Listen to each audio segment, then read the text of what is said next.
اگر تم ہارو گے نہیں تو تم کبھی جیت کا مزہ نہیں لے سکتے۔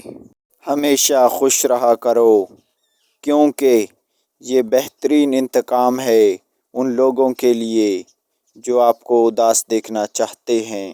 بھاگو مت، آج کا دن سخت ہو سکتا ہے، کل کا اس سے بھی سخت ہو، مگر بالکل ممکن ہے کہ اس سے اگلا دن روشنی بن کر آئے۔ خواب جن کے اونچے اور مست ہوتے ہیں، امتحان بھی ان کے زبردست ہوتے ہیں۔ اعتماد کمایا جاتا ہے، عزت دی جاتی ہے اور وفاداری کا مظاہرہ کیا جاتا ہے۔ ان میں سے کسی ایک کے ساتھ خیانت تینوں کو کھو دینا ہے۔ اگر آپ اپنے مقصد کو پانے کے لیے سخت محنت نہیں کرتے تو جو آپ کو نہیں ملا اس پر غمگین نہیں ہونا چاہیے۔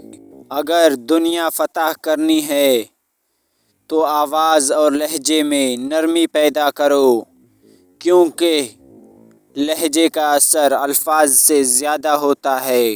زندگی میں جب بھی ہمارا خود سے سامنا ہوتا ہے تو سمجھ آتا ہے کہ ہم نے دوسروں کی خاطر اپنا کتنا دل دکھایا ہے۔ دو چیزیں اپنے اندر پیدا کر لو، چپ رہنا اور معاف کرنا، کیونکہ چپ رہنے سے بڑا کوئی جواب نہیں اور معاف کر دینے سے بڑا کوئی انتقام نہیں۔ جب تمہارے رشتہ دار تمہارے خلاف بولنے لگ جائیں تو سمجھ جانا کہ تم کامیابی کی طرف گامزن ہو۔